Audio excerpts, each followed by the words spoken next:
नमस्कार. माझं नाव पल्लवी. माझ्या चॅनलमध्ये तुम्हा सर्वांचे मनापासून स्वागत आहे.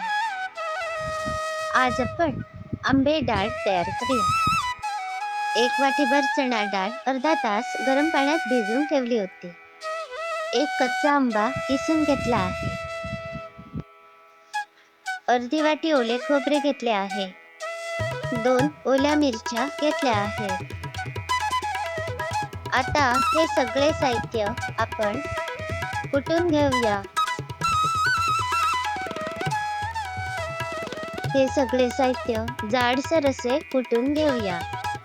चवीप्रमाणे मीठ घालते. चवीप्रमाणे थोडासा गुळाचा खडा घालते. आता मी हे सगळे साहित्य चांगले कुटून घेते.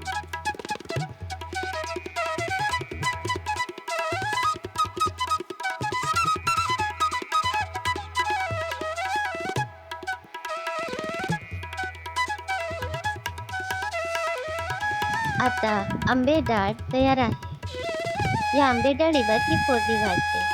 फोडणीचे साहित्य थोडेसे तेल, 1 चमचा मोहरी, 1 चमचा जिरे, 1 सुकी मिरची आणि थोडीशी कडीलिंबाची पाने.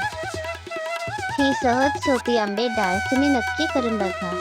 अशाच सोप्या रेसिपी बघण्यासाठी माझ्या चॅनलला नक्की भेट द्या. धन्यवाद.